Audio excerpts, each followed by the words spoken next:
Hola, buenas tardes, bienvenidos a una nueva edición de Tierra de Artistas. ¿Qué tal? ¿Cómo lo llevan, amigos, amigas de las artes y la cultura de Nerva? Dispuestos a hablarles de otra faceta artística en nuestro municipio. Verán ustedes, hace unos meses el Ayuntamiento de Nerva se adhirió al circuito literario andaluz.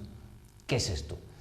Por si no lo saben todavía, aquí estamos nosotros para dárselo a conocer. Es un programa de la Dirección General de Fomento y Promoción de la Cultura de la Consejería de Cultura de la Junta de Andalucía, que se realiza a través del Centro Andaluz de las Letras. Su programación se basa en la lectura de la obra de diferentes autores que pueden llegar hasta los municipios andaluces gracias a iniciativas como esta. Normalmente se suelen desarrollar esas lecturas públicas en centros culturales, institutos, bibliotecas.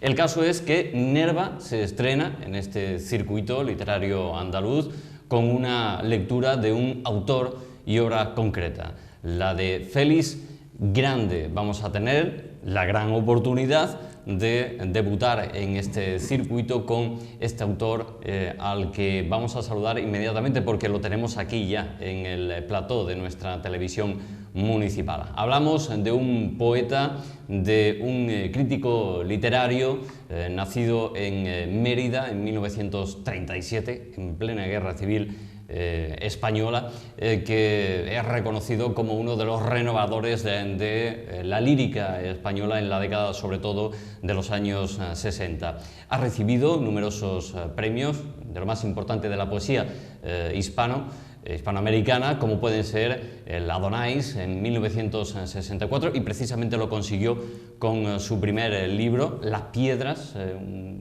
una obra social al estilo de Machado, pero un tanto surrealista. Tendremos oportunidad de hablar de esa obra con el autor. También, como no, ha sido Premio Nacional de Literatura, si no recuerdo mal, en 1978. Aparte de todos estos premios, es un gran enamorado. Una de sus grandes pasiones es el flamenco.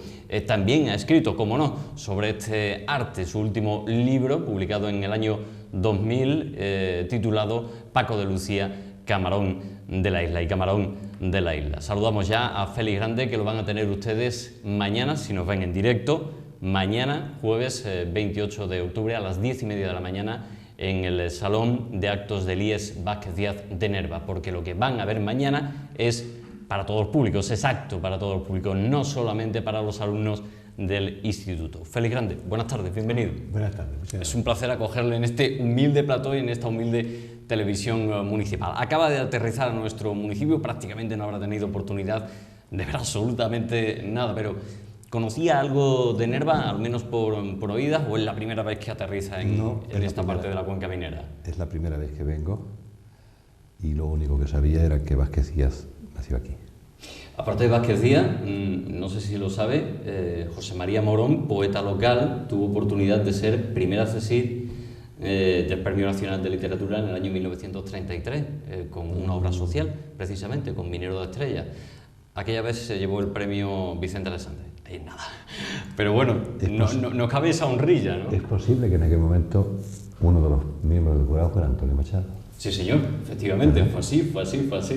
Antonio Machado, que lo hemos comentado al inicio, podemos empezar por ahí, aunque yo tenía previsto iniciar esa obra más adelante, pero podemos empezar ya por ahí.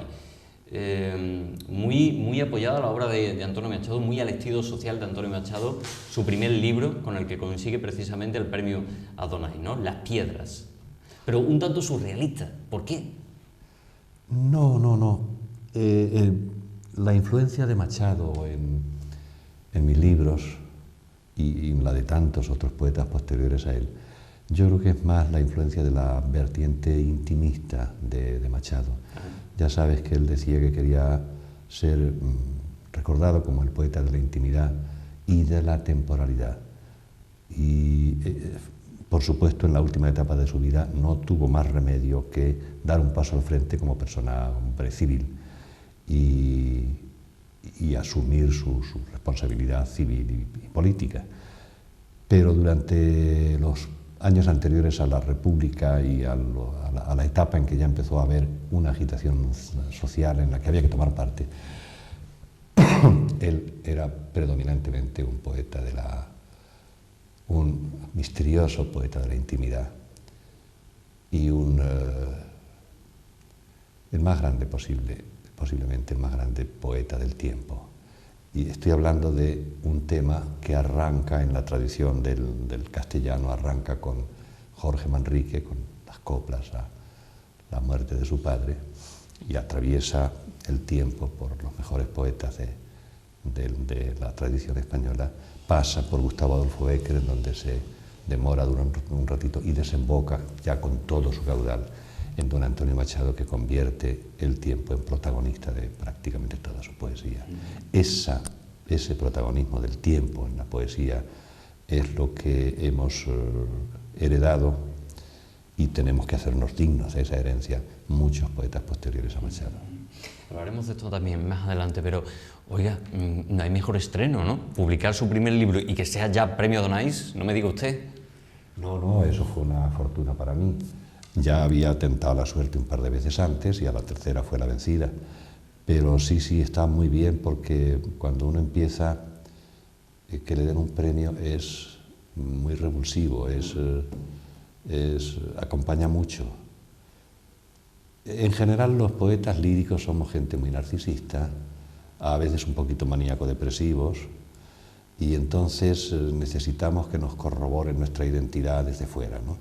Y una manera de corroborar el hecho de que estamos vivos aquí con la tribu a la que pertenecemos, pues es que nos den un premio. Yo tuve esa suerte con mi primer libro, luego me dieron otro, el segundo libro me dieron otro premio, el tercer otro premio, y entonces mis amigos solían decir que yo no escribía libros sino premios. Pero en fin, eso ya pasó y seguí escribiendo muchos más libros. Oiga, hemos comentado al inicio del programa que Nerva se estrena en este circuito literario andaluz. ¿Usted es la primera vez también que se estrena o ya tiene experiencia en este tipo de eventos? Cuéntenos. No, yo ya hace algunos años que estoy, digamos, integrado en la relación de escritores a los que el Centro Andaluz de las Letras invita de vez en cuando a este tipo de encuentros con comunidades de Andalucía. Curiosamente yo no soy andaluz de nacimiento, pero posiblemente por mi vinculación al flamenco, y eso sí, soy tan andaluz como cualquier otro, pero en cualquier caso estoy incluido en estos circuitos y con mucha frecuencia me invitan y siempre que puedo, pues naturalmente vengo. Porque, bueno, estas lecturas o conferencias o charlas o diálogos o coloquios, según se tercie, se celebran en instituciones culturales prácticamente siempre, pero muy frecuentemente en institutos. Y esa gente, esos chicos de esa edad, son muy propicios para dialogar con ellos sobre literatura en general y sobre poesía en particular. Finalmente se cumple el objetivo con el que se idea este tipo de programa, acercar la literatura a los municipios, al ámbito rural.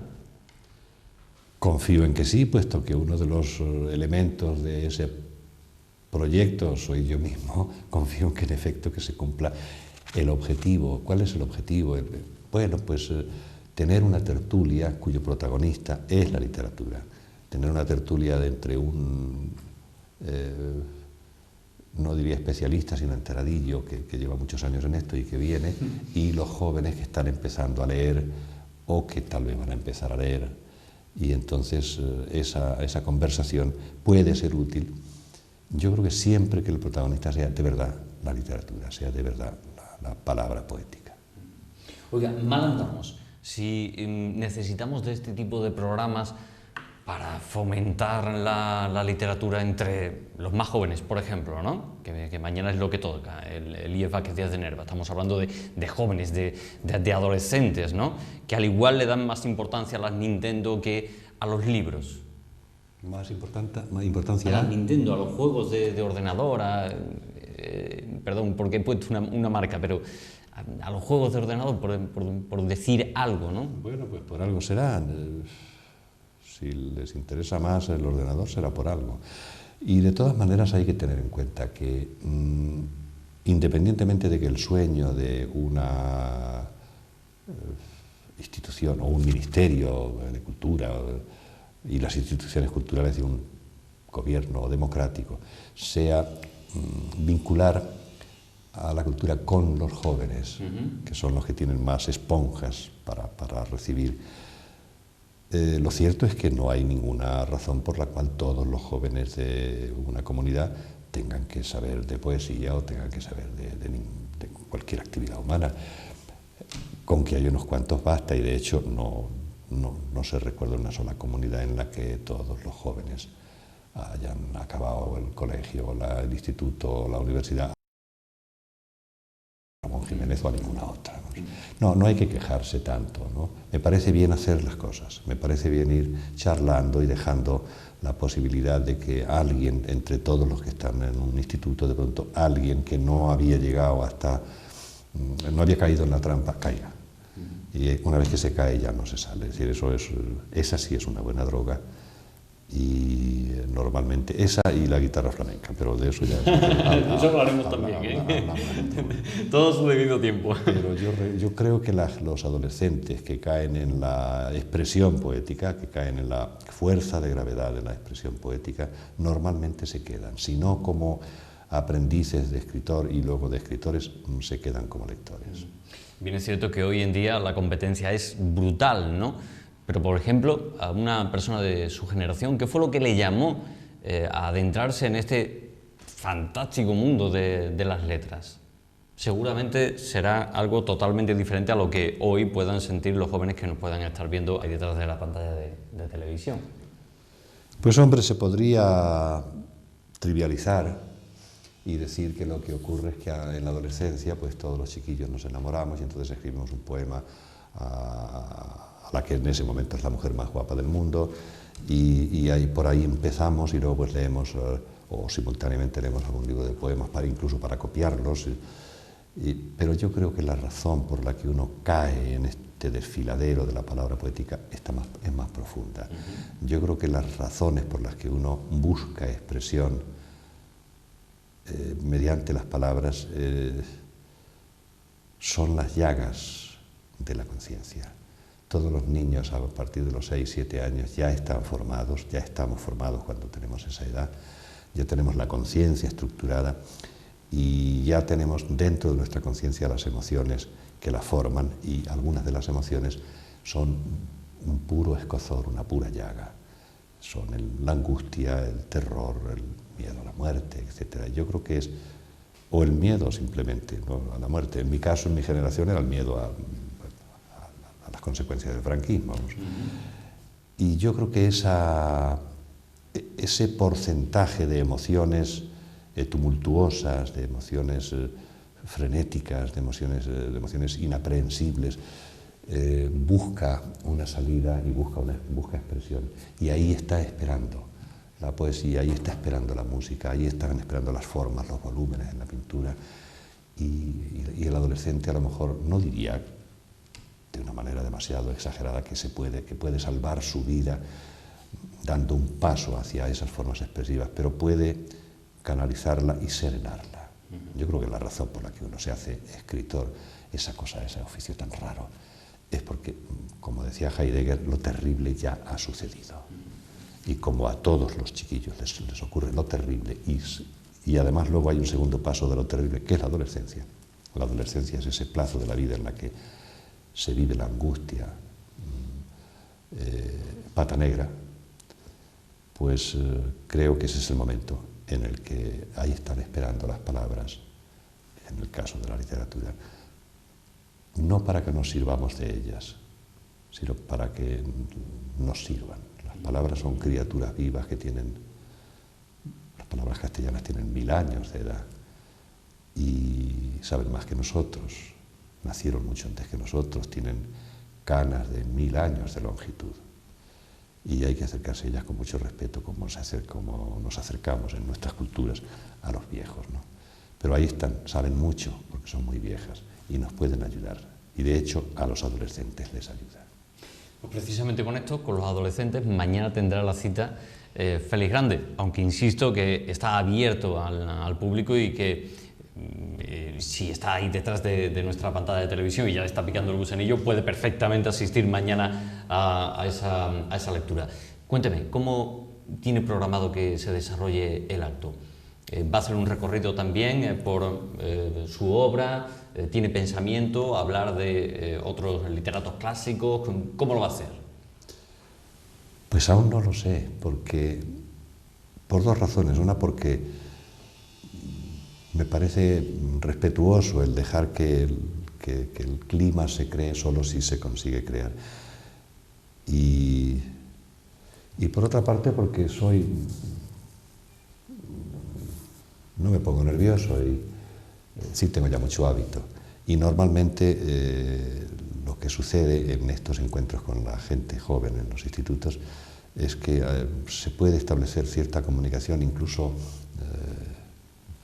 que se notan, yo lo noto en el aire, ¿no?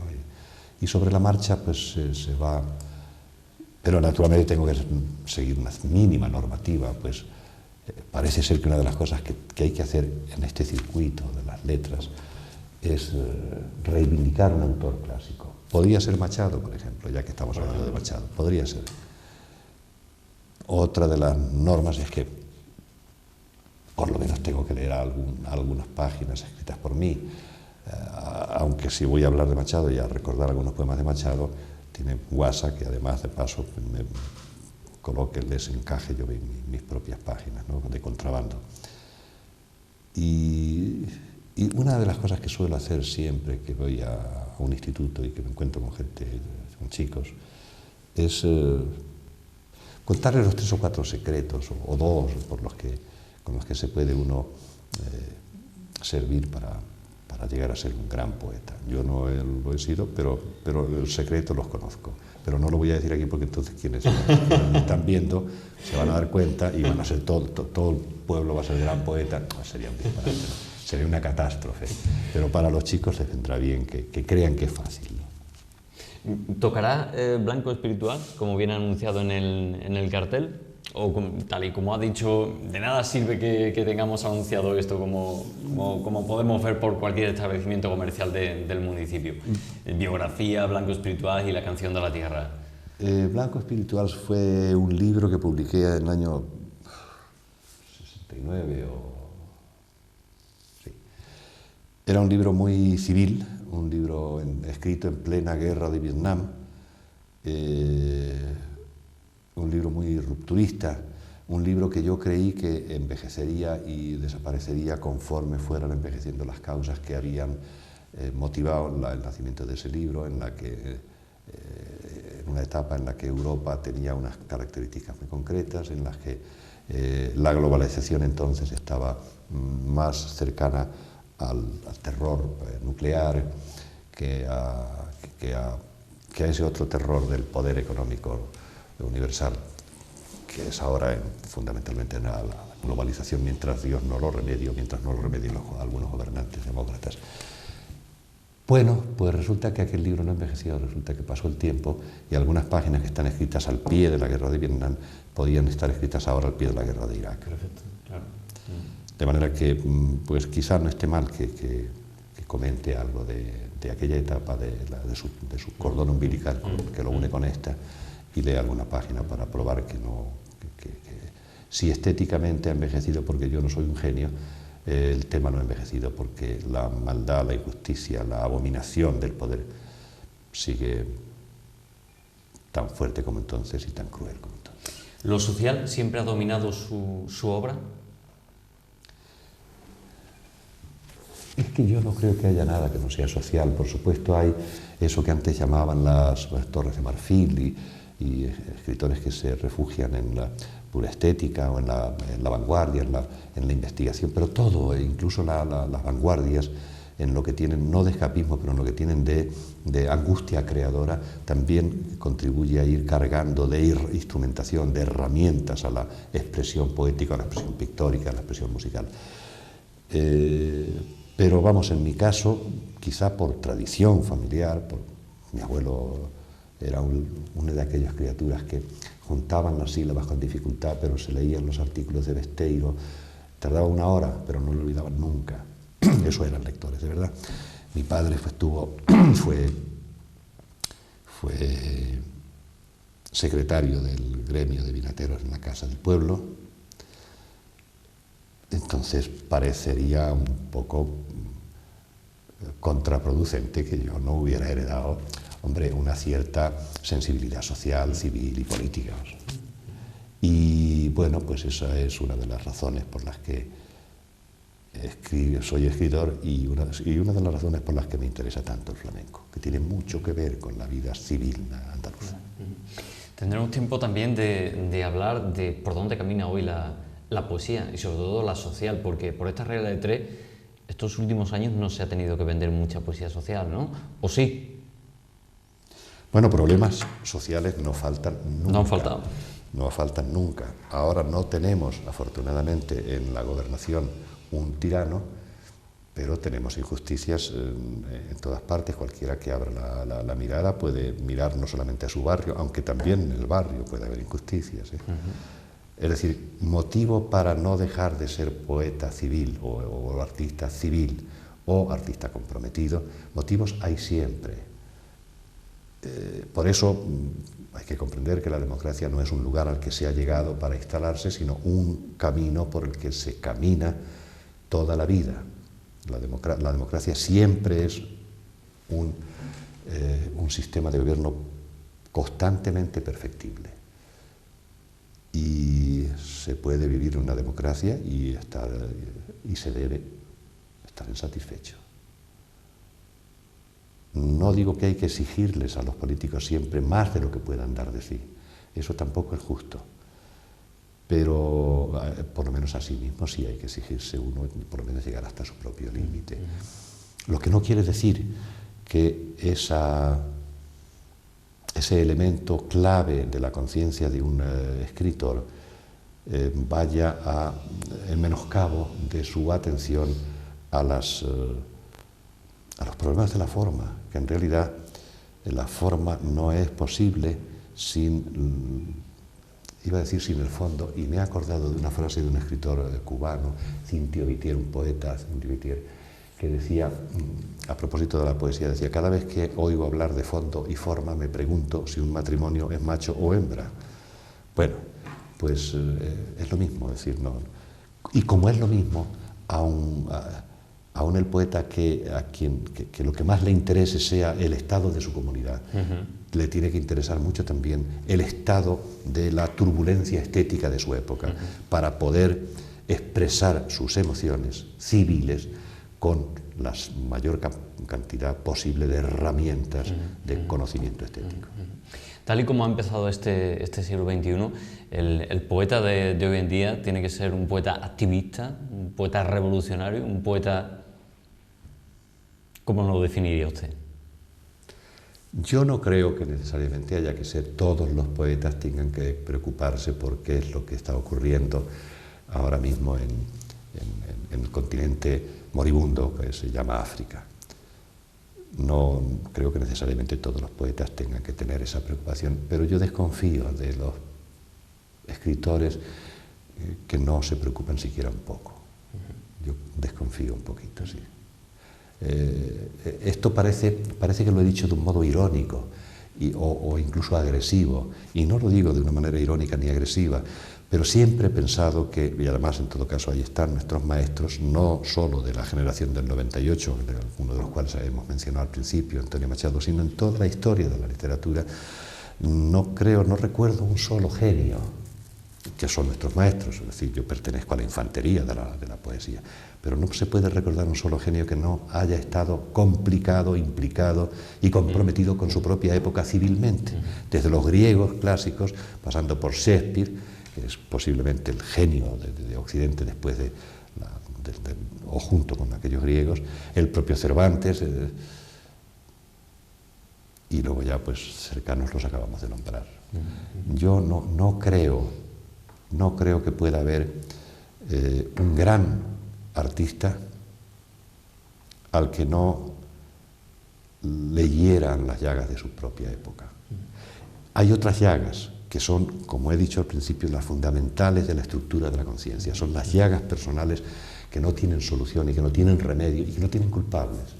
Son las llagas de ver de pronto el primer cadáver y comprender que tú también eres mortal. Las llagas que produce la contemplación del paso del tiempo, de cómo nos vamos. Las llagas que produce el desamor, el comprobar que alguien que nos amaba ha dejado de amarnos, o incluso algo quizá peor, el comprobar uno mismo que ya no ama a alguien a quien ha amado mucho. Eso duele mucho.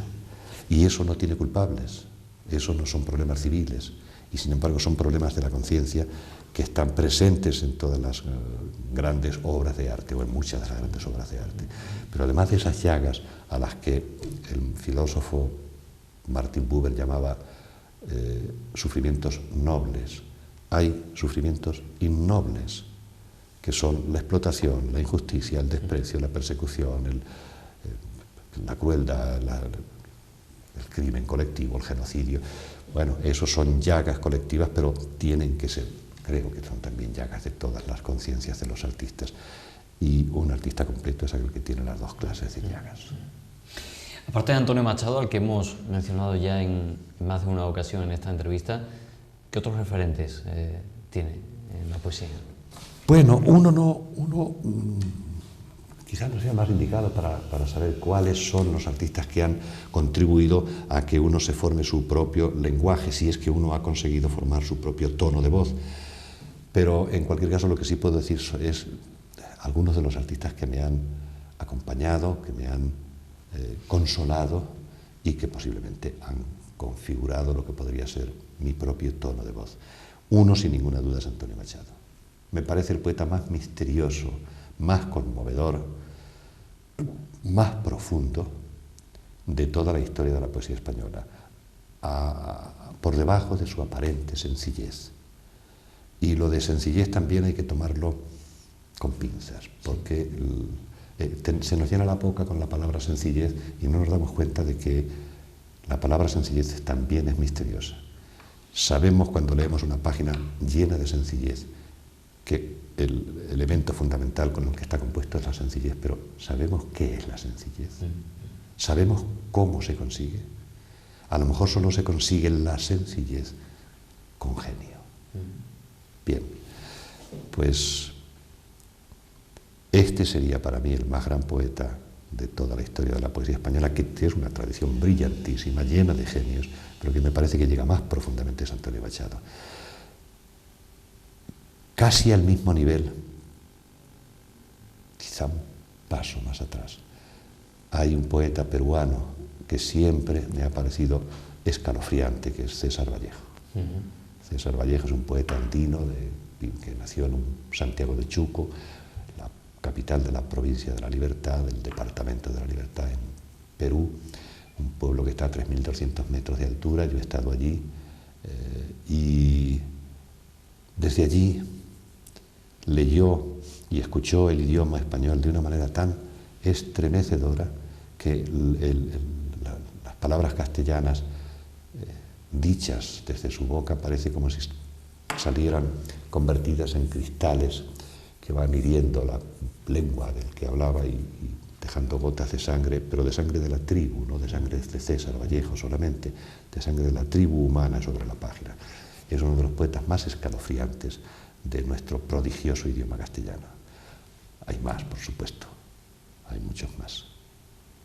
Pero yo creo que en la estructuración de lo que podríamos llamar el estilo de cada uno, lo tenga de una manera más visible o menos, no interviene solo las propias lecturas y las lecturas, digamos, constantes, recurrentes, como los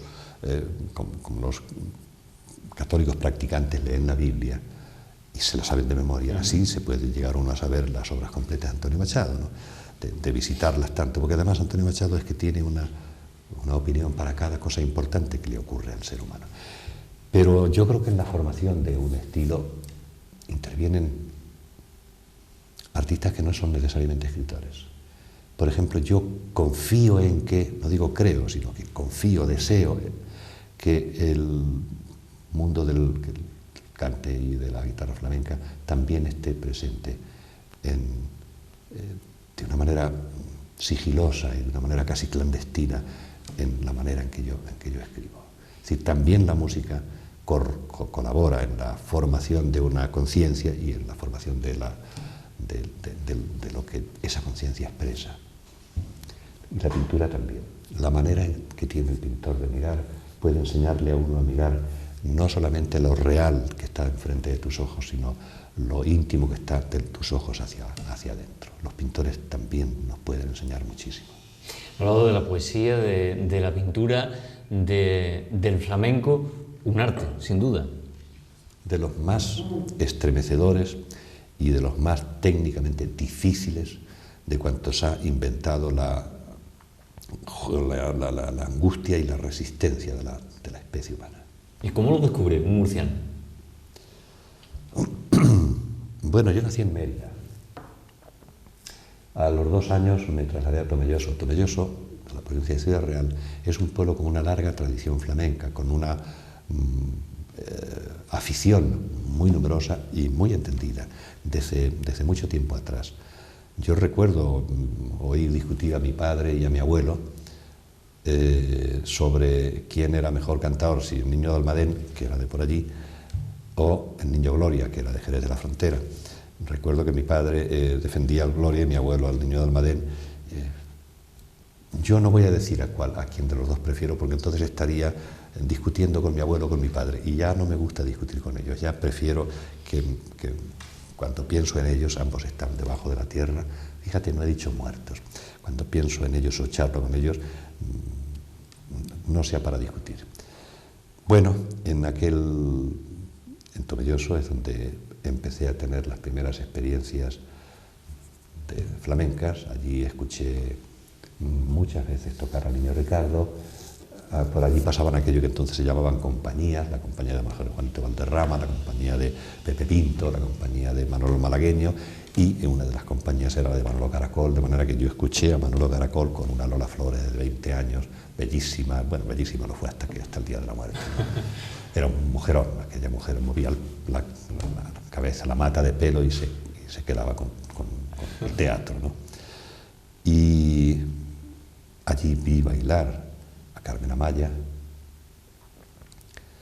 y allí se fue formando mi afición al flamenco.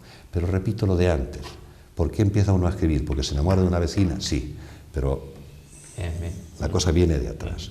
Es posible que el terror de mi madre, que yo debí mamar, primero debí compartir en su barriga y después en la leche de las tetas de mi madre, el terror de la guerra civil, el terror de la posguerra, que duró mucho. Esa posguerra duró muchísimo. En algunos casos todavía dura, desgraciadamente.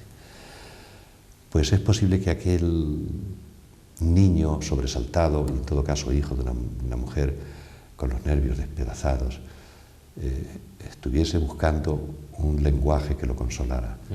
Y cuando de verdad uno necesita consuelo, cuando uno tiene una pena muy seria, ya no le sirve, para consolarse no le sirve una música de hilo musical. Más bien le aburre. Cuando se tiene dolor, uno necesita para consolarse una música desesperada. Y creo que eso es lo que me llevó al flamenco y lo que me hizo quedarme ahí para siempre. ¿Habla con la guitarra?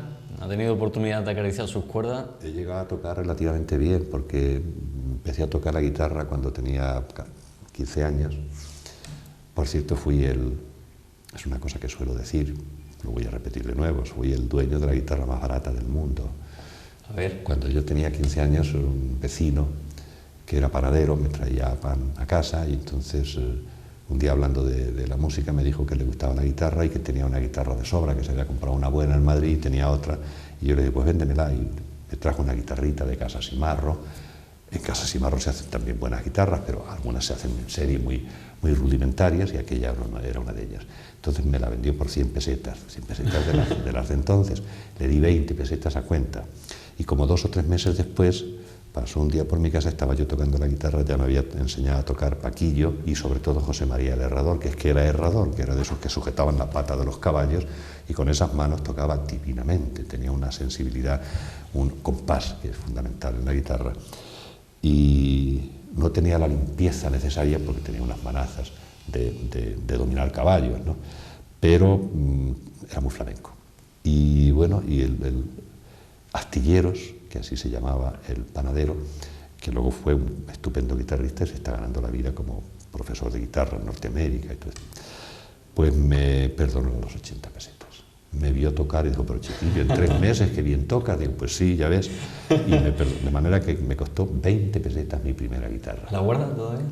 No.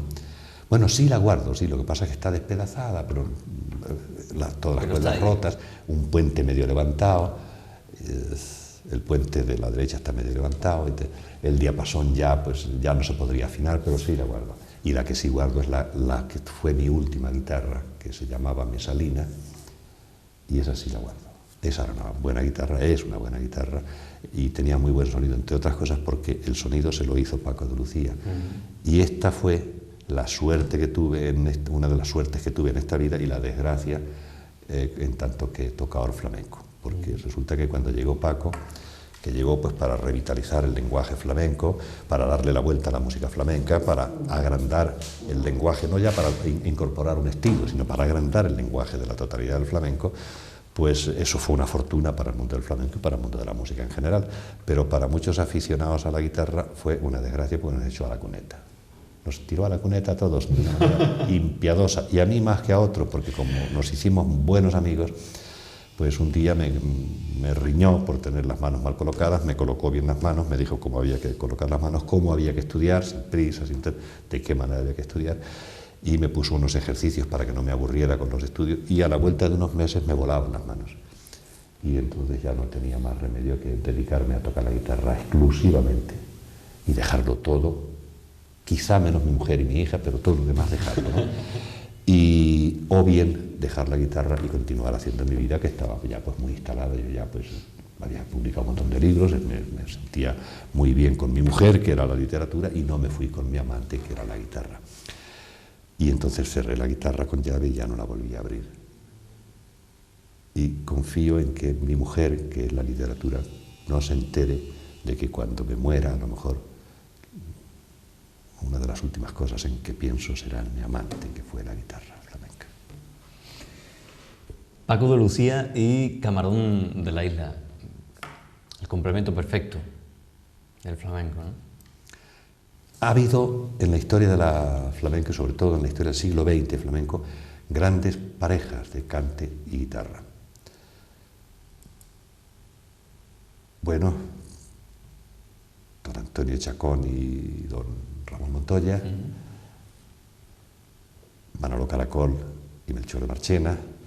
Ha habido grandes parejas que se entendían muy bien y que no sabían vivir el uno sin el otro, no sabían expresar su arte el uno sin el otro. Pero quizá no ha habido ninguna pareja tan visiblemente unida como la de Camarón y Paco de Lucía en esa discografía inicial de Camarón. Luego ya sabes que grabó discos con José, con Tomatito. Pero esas grabaciones de Paco y Camarón son la consecuencia de una admiración mutua que era maravilloso de ver. Yo he llegado a verlos en aquella etapa, en aquella época, en el estudio de grabación. Y yo me acuerdo, es una desgracia que eso no se haya filmado, porque eso haría derramar lágrimas a mucha gente. Yo me acuerdo cómo en algún determinado momento, mientras Paco le hacía una falseta entre cante y cante, ver a Camarón, o incluso en medio de un tercio cantado, unas notas colocadas en su sitio, y ver a Camarón de pronto quedarse callado y decir, Paco, y tener que volver otra vez con la ira del técnico de sonido que tenía que rebobinar, tirar para atrás, continuar, etc. Y he visto a Paco tocarle a Camarón y mirarlo con un asombro y decir ole de una manera tan flamenca. No, el encuentro de estas dos criaturas ha sido absolutamente fundamental en la historia del flamenco del siglo XX. ¿Y con todo esto necesita verdaderamente evolucionar el flamenco, como piden algunas voces? Es que la historia del flamenco es la historia de una evolución permanente. Yo cuando ahora, independientemente de que a mí lo que me gusta, como disfruto de verdad, es con un cantador y un guitarrista solitos, entregados, ensimismados y cantando para adentro, como tragándose la sangre, como los toros bravos, lo cierto es que no ignoro que la historia del flamenco, repito, es la historia de una sucesiva desobediencia. La historia de los flamencos es la historia de unas criaturas que adoran a sus viejos, respetan infinitamente a sus antepasados, conocen muy bien todo lo que han heredado, pero aportan lo que su propio corazón les pide. Esto quiere decir que el Fillo ya no cantaba como el Planeta, aunque hubiera sido discípulo del Planeta. Esto quiere decir que Silverio Franconetti, que se dice, ha aprendido a cantar por seguidillas con el Fillo, ya no era el Fillo, era Silverio Franconetti. Y cada uno venía aportando, en aquella época, en el siglo XIX y principio del siglo XX, pues cada cantador hacía su propia seguidilla, su propia soleá, o ya en el siglo XX su propio fandango. Ahora ya es más difícil crear nuevas estructuras musicales. Pero en aquella época todavía el abanico de formas no estaba abierto del todo y cada cantador podía incorporar su estructura musical. Pero en cualquier caso, no se trata solo de que incorporase un cante más, sino que sus propias emociones tenían su propio color, su propio timbre, y eso es lo que tenían que hacer, y lo hacían. Entonces, cuando ahora veo a la ortodoxia, que yo también soy ortodoxo en cierto modo, pero cuando veo que la ortodoxia se pone inquisitiva o inquisitorial, me acuerdo de que siempre el arte ha sido respeto y desobediencia, y en el arte flamenco está muy visible. Entonces, ahora todos los que inventan algo ahora, no es que esos sean los verdaderos artistas, porque ya veremos a ver qué es lo que dice el tiempo. Es el tiempo, el crítico de flamenco, de verdad es el tiempo. Él es el que decidirá qué es lo que queda aquí con respecto a todas las aventuras y todas las tentativas de modernidad y de incorporación de nuevos sonidos y de nuevas estructuras al flamenco. Pero no me preocupa nada por dos razones. Primera, por la que ya he dicho. La historia del flamenco es la historia de una sucesiva y constante evolución. Y segundo, porque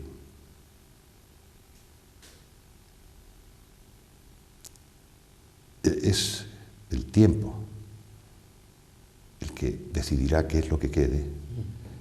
Y caramba, si de aquí para atrás los artistas flamencos han inventado sobre las raíces, ¿por qué no van a hacer lo mismo de aquí para adelante? ¿Por qué hay que cerrarles la puerta a su inspiración, a su propia angustia, a su propio júbilo? Cerrarles la puerta y decirles, no, usted tiene que cantar como Enrique el Mellizo. Bueno, mire usted, yo soy capaz de cantar, podría decir algún cantador, las malagueñas del Mellizo, sin salirme de la norma de esa malagueña, pero la puedo cantar a mi modo y a lo mejor le conmuevo más a usted que si la canto al modo de Enrique, ¿no? Y en cualquier caso no me preocupa nada, ninguna tentativa que se haga de modernización o de incorporación de otros, de acarreo de otras músicas hacia el flamenco, no me preocupa nada, porque las raíces del flamenco tienen una salud fenomenal y no se van a dejar engañar. Se nota, ¿no? Que es todo un apasionado del flamenco. Me ha gustado muchísimo la definición que ha hecho antes de literatura y de guitarra, ¿no? De poesía y de guitarra. Si le parece, vamos a ir terminando como empezamos, con la poesía, pero hablando de evolución, ¿no? ¿Hacia dónde camina la poesía de este siglo? ¿Seguirá evolucionando? Por cierto, ¿también su definición o poesía siempre seguirá siendo aquello que conocemos todo de poesía y tú me lo dices, poesía eres tú? Yo no, hay muchas definiciones. Una de ellas, poesía, es comunicación. Creo que la definición de Vicente Aleixandre. Viene después una especie de corriente contestataria a esa definición y propone que la poesía es conocimiento. Poesía también es una manera de consuelo. Poesía también, según la etapa de la poesía social, era un arma cargada de futuro. Es muchas cosas, pero seguirá evolucionando. Sobre todo es una manera de celebrar la virginidad maravillosa de las palabras. Pensemos que la mayor parte de nosotros, no de los políticos o de los cineastas, de todos nosotros, tomamos las palabras, utilizamos las palabras como si fueran nuestras sirvientas, como si fueran nuestras criadas, y las maltratamos. Y el buen poeta, estoy pensando en algunos de los nombres que hemos mencionado, no en mí, el buen poeta sabe que las palabras no son nuestras sirvientes, sabe que nosotros tenemos que servirlas a ellas. El buen poeta sabe que las palabras tienen 1000 años, eso no se lo olvida nunca a un buen poeta. Entonces, ¿qué va a pasar en la poesía? Pues no lo sé, no se puede saber, pero en cualquier caso, imagino que ocurrirá con la poesía lo que ocurre con el flamenco que hemos mencionado. La poesía que haya de ser, que haya de nacer a lo largo de este siglo XXI, estará apoyada en las sólidas, fortísimas raíces de la tradición poética española. ¿Inventará? Pues claro que inventará. ¿Incorporará cada poeta sus propias emociones? Pues claro que lo hará, pero sobre la plataforma heredada de las emociones y de las palabras que ha heredado y con las cuales han trabajado algunos cuantos genios para que él pueda decir algo antes de morirse y ser olvidado, que es lo que nos toca a casi todos, excepto las criaturas geniales que son nuestros maestros. Mañana más, para aquellos que nos vean en directo, la cita la tienen ustedes con él en el IES Vázquez Díaz de Nerva, en el salón de actos a eso de las 10:30 de la mañana. Está abierto al público, no se lo pierdan. Únicamente espero que les haya resultado tan enriquecedor como a mí. Todo un placer, todo un honor, feliz grande haberlo tenido, repito, en esta humilde emisora y habernos, bueno, pues vertido sobre esta mesa todo el conocimiento que lleva dentro. Como quiera que la humildad es una de las actividades de la conciencia más serias, si repites por tercera vez lo de humilde, voy a pensar que es una forma de soberbia. Oh. Estoy encantado con haber estado humildemente con ustedes. Estoy realmente encantado. Muchas gracias. Muchísima suerte, feliz grande. Muy agradecido. Gracias. La semana que viene, más aquí, en esta cita que semanalmente tenemos con todos los amigos y amigas que nos siguen y que tienen por afición las artes y la cultura. Que sean felices. Hasta la semana que viene. Adiós a todos.